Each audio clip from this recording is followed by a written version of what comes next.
Yo, welcome back to the Uniquely Agitated Podcast. We are focused on Jesus Christ and his holy, beautiful scriptures, the heart of God on paper. This is more than just information. This is food, this is life. And that's what we're focused on here. Nothing too crazy. But today we're taking a pause from a series we started through the book of First Corinthians because of a consecration that I just went through that I need to tell you all about. So I'm basically just going to tell you about it, tell you what happened, tell you why we did it. And I'm gonna invite you to join me on this journey because it truly changed my life. That's basically it. Look, I'm gonna outline what the consecration is first and foremost. Boom. For 30 days, you will replace all forms of entertainment with the Bible, reading your physical Bible, the audio Bible, listening to the Bible, and prayer. That's it. All forms of entertainment. Now, let me outline what entertainment includes. Entertainment is no social media, no movies, no streaming services, no YouTube, no anime, no online sermons, no books outside the Bible, no watching online sporting events, no video games, and the last one, no music. Pain. I know, I feel your flesh rising up already. I just did this with my Bible study down here. I did it for the entire month of April. And in addition to the no entertainment, every Sunday in the month, so there was 4 Sundays in April, for the 4 Sundays in April, or maybe there was 5, 4 or 5 Sundays, we did a 24-hour dry fast. So no food and no water on those Sundays. This changed my life. We were focused on two texts of scripture. The first one is Psalm 46:10, which I'll read to you real quick. It says, "Be still and know that I am God. I will be exalted among the nations. I will be exalted in the earth." Be still and know that I am God. Number one, I think one of the most common forms of idolatry that's accepted in today's society is the idolatry of distraction, entertainment. That's what I believe. Because if the devil can keep us distracted and keep our minds fixed on anything else but sitting at the feet of Jesus, he can keep our minds from being renewed. And if our mind's not renewed, that stops us from. Let me just read you the other text, because it was Psalm 46:10 and it was Romans 12:2. Romans 12:2, you should know, but I just want to read it to you so that we could really break down the heart behind the fast. It says, "Do not conform to the pattern of this world, but be transformed by the renewing of your mind. Then you will be able to test and approve what God's will is, his good, pleasing, and perfect will." So before I break this down, the heart behind the fast was to be still in God's presence and to have our mind transformed, because we see the Holy Scriptures and we see Jesus and we treat both of them as common. Jesus is just a name. It's just a thing that we do. We just go to church. We just sort of mosey around. We just watch Christian TikToks and podcasts and all that stuff. And we just use it as another form of entertainment, but we're really not sitting at his feet. We're really not being still ever. And I noticed that on the fast because when you remove all forms of entertainment, it's quiet. The only thing you can do is read the word of God, pray, and sit and wait on the Lord. Does that make sense? That's the only thing that you can do. We live in a biblically illiterate generation. We live in a generation who doesn't know if someone's lying to them across the camera, who doesn't want to read the scriptures. Some of us have been Christian for years and never finished the Bible. This is not to condemn you. This is not to say you have to go through the Bible in a month, but this is to say, how is it that this is the governing book of the thing that we call our religion or our faith, the doctrine of us, the heart of God on paper, him revealing himself in these words, and we treat it as common? It's a suggestion. We don't really want to read. We'd rather go to a podcast. We'd rather hear what our prophet has to say instead of hearing directly from God through the scriptures. And even if it's not directly from God through the scriptures, how can we even know when God is speaking to us if we don't know what he sounds like? If we don't want to know what his character is, if we don't know any of these things? This is the point and the heart behind the fast. This is why we were doing it, right? Our priorities are all types of messed up, and this fast is going to weed all that out. All that out. It's more of a consecration, not necessarily a fast. We did fast, but it was more of a consecration because fasting biblically, again, you're abstaining from food or water. That's biblical fasting. But the consecration aspect is, when people consecrated in the Bible, they prepared for moves of God. God will come to the Israelites and say, consecrate yourself because I'm about to pull up on you. Or consecrate yourself because you're about to go on this long journey. So this is literally what happened. After I came off of this fast, 2 things. First thing is, I felt the Spirit of God and feel him right now, the Spirit of God in a way I never had before. Sensitivity to the Spirit of God because I did not have all this noise in my head. Number two, I realized how quick it is to revert right back to foolishness, right back to doom scrolling, right back to performing or producing for the Lord. Because look, I know that some of y'all creators or some of y'all who produce content like myself for the Lord, your flesh rose up a little bit, right? When you said, oh, I can't stop, I can't go off 30 days because, I got to produce things. I got to work for the Lord. One, God is not looking for employees. He's looking for friends. He's looking for lovers. He's looking for people who will serve him and lay down the Isaacs or the gifts or the thing that they think they're doing for him. He wants them to be able to lay that down at his feet. And that was hard for me. Another thing I realized was that sometimes when I would step into the secret place, it would just turn into a workspace. It would turn into an office where I'm preparing for a Bible study, or I'm preparing for a podcast, or I'm preparing for something else, where I'm always preparing to export and not just sitting at his feet to receive from the Lord, to sit as a son, to sit as a part of his bride, and to sit and just soak up and say, Lord, I am here for you and you alone. Any revelation you give me is just for me. I'm going to hold it here. Lord, feed me. Feed me with your word. Do you understand what I'm saying? All of these things got revealed in my heart through this consecration. And I want to invite you into that place. I want to invite you into that place. What I want y'all to do is very simple. Put in the comment section, whenever you see this video, whatever month you see it in, if you're going to do it, drop it in the comment section. Yo, I'm locked in starting on this date, and then come back after the month. Come back after the 30 days and testify in the comment section of how the Lord moved. This is what I want y'all to understand. I did this with my Bible study down here where I'm at, right? I did this with my Bible study. So it was a group of us. One, this consecration spread like wildfire. Ended up telling 2 or 3 homies. And in the Bible study we run is about maybe 20, 25 people. So I told them, and then I was bumping into other people who said, oh, I'm doing a consecration too. I'm doing a consecration too. I'm doing a consecration too. It was beautiful to see how it spread. But this is what I kept hearing from the people. I kept hearing this. I would rather not eat.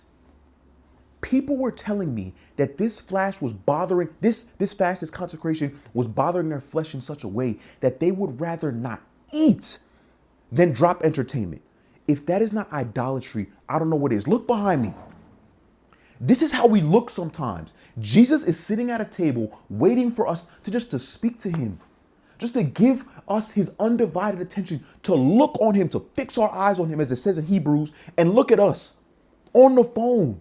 Stimulate, just scroll, having no time, intimacy with the Lord. Let me read you what it says in Hebrews. This is another verse that has been wrecking me recently. Hebrews 12:2.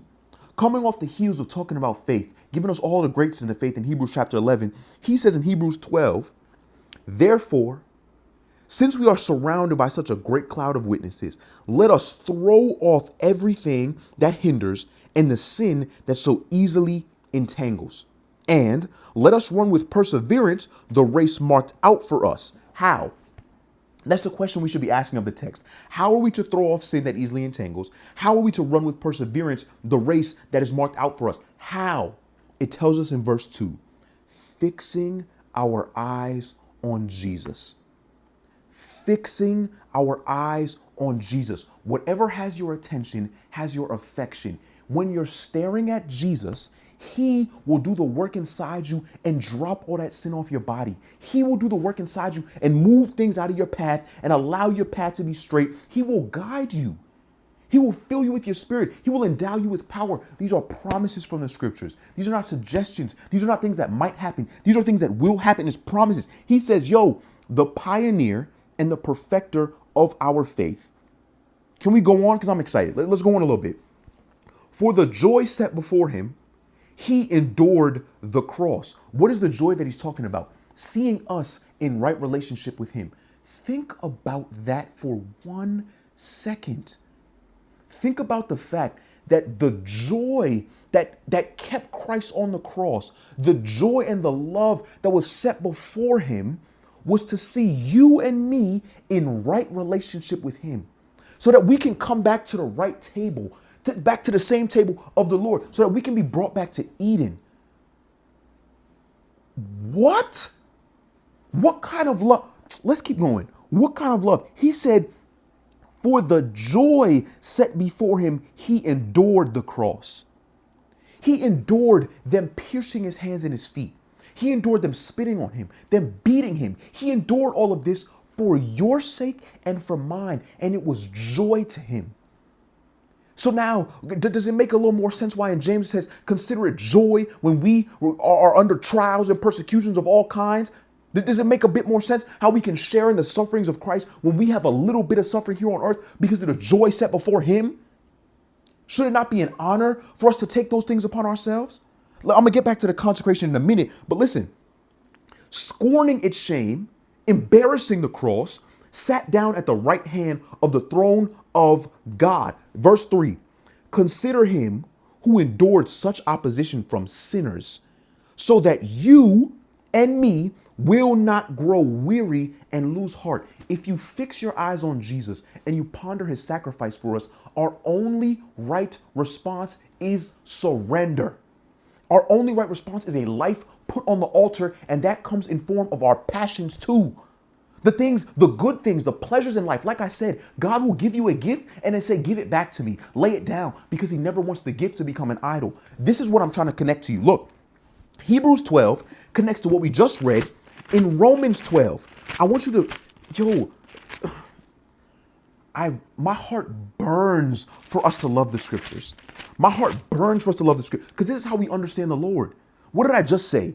That when we lay things down before God, it's the only right response in response to what he did for us. What does it say in Romans 12:1? Therefore, I urge you, brothers and sisters, in view of God's mercy. In view implies looking, seeing, fixing our eyes. So if we're looking at Jesus, we see the mercy, him withholding the pain that we deserve, the sin, the death that we deserve as a punishment for our sin. He withheld that from us and put it on his son. So in view of that, offer your bodies as a living sacrifice. Living sacrifice. Sacrifices in the Old Testament, the Old Covenant law, were dead. They just weren't living. You should be dead, but you're not because of the sacrifice of Christ. So what does it look like to be a living sacrifice? It means every day you wake up, you die to yourself. Every day you wake up, you die to your flesh. Every day you wake up, you die to your passions. You die to that desire to doom scroll. Let me tell you the truth. The way you're going to know that this is an idol in your life is if you can't lay it down for God. Someone in our group chat put it beautifully. Again, if you're going to do this fast, I highly advise you do it in community. It's going to strengthen you. It's just going to be beautiful. But someone in our group chat put it beautifully. If you cannot give God 30 days, how will you survive eternity? If you cannot be uninhibitedly focused, fixing your eyes on Jesus, how do you think that you're going to do it for eternity? What else do you think we're going to be doing in the age to come? We are going to be enjoying Jesus. If that sounds boring to you, perhaps you don't know him well enough. That is not a rebuke. Listen, y'all, I am growing in this. I did the consecration and have come out different. And all I'm doing is inviting you into that place with me. That's all I'm doing. All I'm doing is inviting you into that place with me. Does that make sense? That's it. That's it. I'm going to go over the stipulations of the entertainment fast, entertainment consecration one more time. I'm going to invite y'all into it. And I pray that y'all come join me on this journey. That's it. That's it. The video's done. Listen, these are the stipulations. For 30 days, you will replace all forms of entertainment. Keyword is replace, not just remove, replace. Because you should not be sitting in your house on these 30 days saying, I'm bored. I don't know what to do. Let me try and fill things and put things in the schedule. No, replace means what you would be doing, you now replace with what you should be doing. So if you would be doom scrolling and your screen time is 14 hours on TikTok and Instagram and YouTube, that means you should be putting 14 hours in the Bible, the audio Bible, and prayer. Now, I know it's going to be very difficult to do one-to-one because some of our phone usage is passive, right? Playing music in the shower all contributes to screen time. But what I am saying is replacing all entertainment with the word means just that. It means every time you feel the urge to scroll, read. Every time you feel the urge to play a little music, sing out of your own spirit, pray, listen to the audio Bible, read. That's what you should be doing for 30 days. That is what you're going to be doing. Entertainment includes, I don't want y'all to miss this. Entertainment includes no social media, You will be on no social media. You will not look at YouTube. You will not be on streaming services. You will not listen to music. You will not watch online sporting events. You will not read books outside the Bible. You will not do any of that. You will not watch online sermons. You will get back in the gathering of the saints. If you want to listen to music, go to church. Get the music there. That's what the consecration entails. No video games. Does that make sense? Y'all, this changed my life. Some of us think that watching sermons, watching podcasts, watching Christian TikTok is spending time with the Lord, and it's not. You will become an echo chamber of everyone else's revelation on social media if you never know the Lord for yourself. If you never spend time in the scriptures, if he never downloads a revelation into your heart that you didn't have to go to a commentary for, if you never realize that intimacy that can come through prayer, if he never pours out his spirit on you in the secret place, you will never experience that aspect of the Lord if you just want to take what people give you and never go check for yourself. I do not want to belabor or exacerbate the point. This is a very straightforward video. I am inviting you into this consecration. It will change your life. If it is fighting your flesh, that's even more reason to do it. There are homies that I had who said, no, I'm not doing that. I can't do that. Or I'll do everything else but the music part. That's idolatry. Lay it down. That's even more reason to do it. And again, for y'all like me, who's creating content for the Lord, who the Lord has entrusted with a platform, if you cannot lay it down back at his feet, it is an idol. And you must question the motive of your heart. Who are you really doing it for if you can't lay it down at your feet? Are you really serving the Lord, or are you serving your approval addiction that you need from man to get likes, comments, subscribers, followers, all of that stuff encompassing? If you are needing that instead of needing to be known by the Father, it's an idol. It's idolatry. Simply put, I'm not here to play with y'all. I'm not here to tell you no lie, no fairy tale to make you feel good. What I am here to kick to you is this. The gospel of Jesus Christ is what we just read in Hebrews 12, and I really want y'all to get it. The God of the universe stepped out of the throne of heaven to come and commune with us. He saw us in sin and said, I will die. I will take their punishment upon myself. The punishment they deserve, put it on me, because I want to be in right relationship with them. So when they're spitting on me, when they're mocking me, when they're nailing me to a tree, when they're beating me mercilessly so that my face and my body isn't even recognizable of that of a human being, Isaiah says, I will consider it all joy. That's what the Lord did for you and I. And if we cannot do something as simple as give him 30 days, woe to us. Woe to us. Woe to us. That's all I got for you. I'm praying for y'all. I love you. I pray. Just tell me in the comment section. It will warm my heart if y'all did this with me. If y'all don't, so be it. I cannot twist your hand, but I promise you will not regret laying down these 30. You will not regret it. You won't regret it. That's all I got. Yo, love, man. That's all I got for y'all. Love.